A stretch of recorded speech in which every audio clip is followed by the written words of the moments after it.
What's going on, you guys? I just got off the plane from Hotlanta. The first thing I did was look at the All Blacks team that Razor Robertson has named. It's a juicy little team. Some pretty interesting talking points here. That's what this video is about. We're going to go through it. I hope we can discuss them in the comment section too. That would make my day. My main takeaway is that Razor has really held his nerve. He wasn't spooked by a couple players who were having a bit of teething problems changing positions. He is sticking with what he believes in, and I have to say I do applaud him for that. Now, coming into this week, we knew that there were going to be at least 2 changes. Let's talk about the elephant in the room. The All Blacks captain is injured. Scott Barrett has a dicky calf. We don't know a lot of detail, but he has a calf tear. Those things can be pretty niggly. They can take quite a few weeks to clear up, months with complications.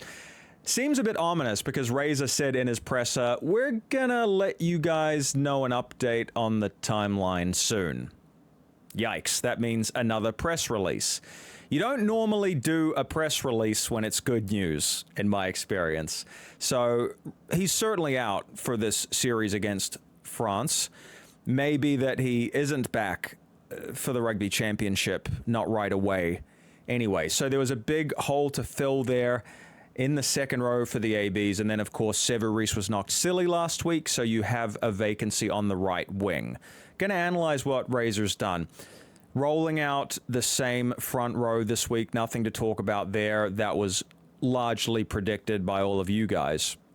You go to the middle row. Fabian Holland is rewarded for a fantastic debut at home in Dunedin last week. He won so much line-out ball. He was a great source of possession for the All Blacks. And at 2 meters 04, he is the genuine article. He is that big, tall, gnarly lock that we've been looking for, still in his early 20s, so the upside is huge with this bloke from the Netherlands.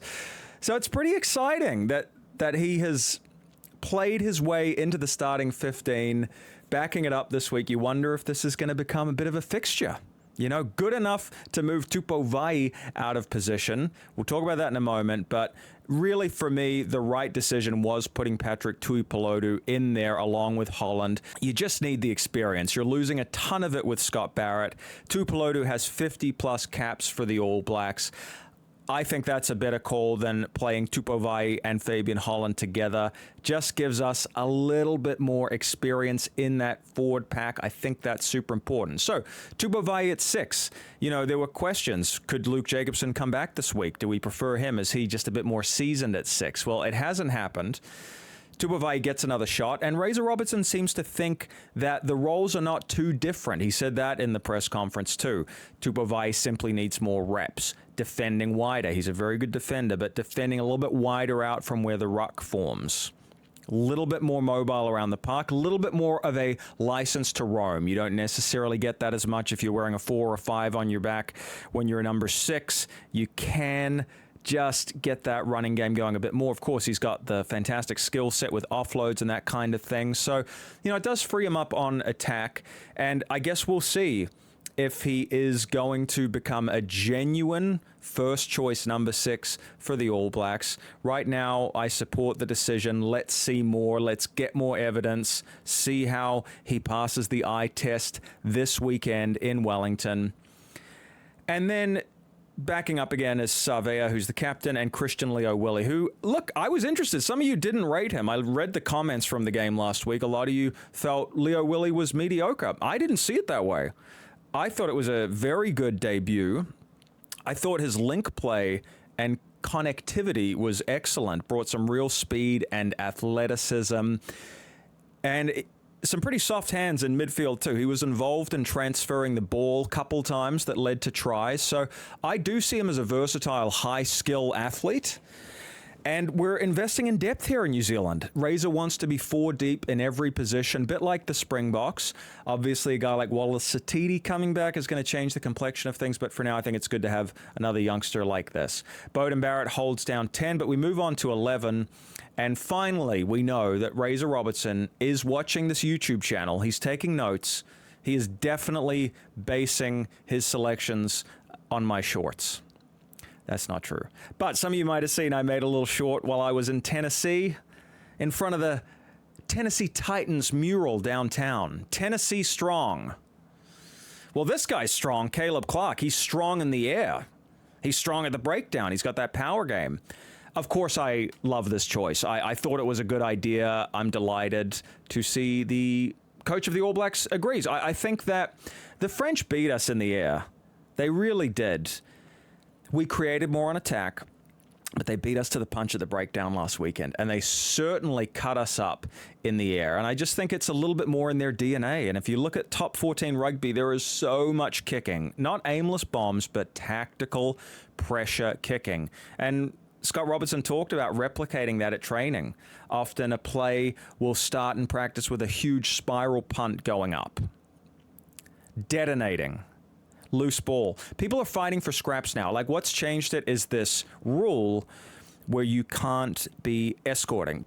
What that means is if you're in any way obstructing that aerial battle to get to the ball, if you're a body in the way of players from either side coming at it to contest in the air, you will be penalized. So it's become really a man-on-man skill set battle. That's why I think a guy like Caleb Clarke is perfect for a game like this, even more so.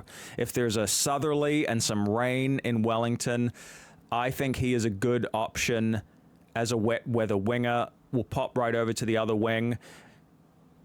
Reiko Ioane gets a shot there. Again, what are we seeing here? Razor holding his nerve, trotting out many of the same players from last week, even the ones that didn't necessarily set the world on fire. They weren't the MVP of the game. Reiko Ioane would be in that camp. He wasn't bad on the left wing, perhaps a little quiet by his standards, but he gets a chance to go again. And another guy that does that is Billy Proctor, who was a mixed bag tending towards negative last week. Couple of defensive miscues that were serious breaches and did lead to a try in one instance for the French. However, Razor feels he needs more reps too. That was only a second game for the All Blacks. We do have to give him a bit more time. Of course, I support that. I've been beating the drums for Billy Proctor all season. His distribution's phenomenal. The attacking upside is there. He has even been solid on defense in Super Rugby, but this is a different level.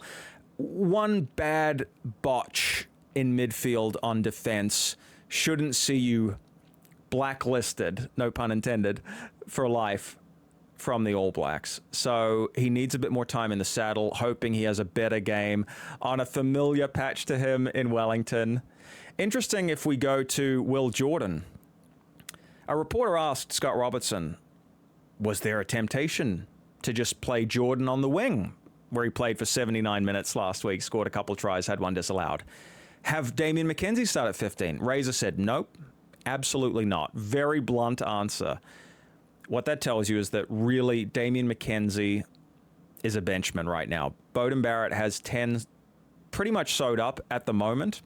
But if McKenzie is going to come in to start, it's going to be at 10 if he's alternating with Barrett. He is not really a first-choice fullback in the squad. You feel like maybe Ruben Love would even start ahead of him. And I think Razor is appreciating what McKenzie brings off the bench. We certainly saw that last week. He did a hell of a job coming off the bench, a minute into the game, beating defenders, sparking so much on attack for New Zealand. Robertson's going to want to see him do that probably in the last half hour of the game, unless there's another catastrophic injury, knock on wood.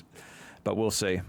Now, we are playing with fire just a little bit in terms of the replacements because there isn't a pure lock out there. Obviously, if you pull off Patrick Tuipulotu, which could happen, Tupou Vaa'i will then partner Fabian Holland to close out the game. We know Fabian Holland has a huge engine. Razor said he could play 100 minutes if he needed to. This is where Samipeni Finau's height is pretty good coming off the bench. Now, he's not really an international lock, but he certainly can win line-out ball for the All Blacks, has proven that time and time again. So the only area where I think we could get stung a little bit is if there was an injury, to 4 or 5, and praying that doesn't happen. But a pretty ballsy move there. Pretty ballsy move there from Razor to really just go with the two loose forward options and Finau and Karifi, who's backing up. Cortez Ratama, no surprise. McKenzie we've touched on, but I just want to finish up talking about Timothy Tavatavanawai, another bloke that I hoped would get selected, and I did talk about that in the short I made earlier this week. And one of the reasons is not just his attack and his power game and those powerful hips and glutes and tackle busting ability that we all know about. This guy had 26 turnovers in Super Rugby. So I look at that, coming off the bench, maybe playing half an hour, Speed to the breakdown. He's not a loose forward. He's a back, but he plays like a loose forward. All hands on deck to win that battle of the ruck. I love the impact this guy has at the breakdown, and I want to see that in his cameo off the bench. And I'm just wondering if maybe that was in Razor's thinking also, that this guy can hit those rucks hard, get there, be a presence, and hopefully motivate all of the backs around him to do the same. You know, we need to really man up. It's not just the forwards. It's like 1 through 15. We need to be quicker to the breakdown this weekend because the French had our number there at times. So, how do I think it's going to go this weekend? I think the All Blacks will have shaken off some rust. I'm cautiously optimistic. I'm going to predict an All Blacks win, but I feel it may still be tight. I'm thinking somewhere in that 10-point region. What do you guys think? Let me know in the comments. Send this video to someone who loves rugby. Like and subscribe if you haven't already, please. It really helps the channel grow. And I'll be back very soon. And, of course, talk about the Springboks versus Georgia, too. I'll catch you then, guys. Take it easy. Bye for now.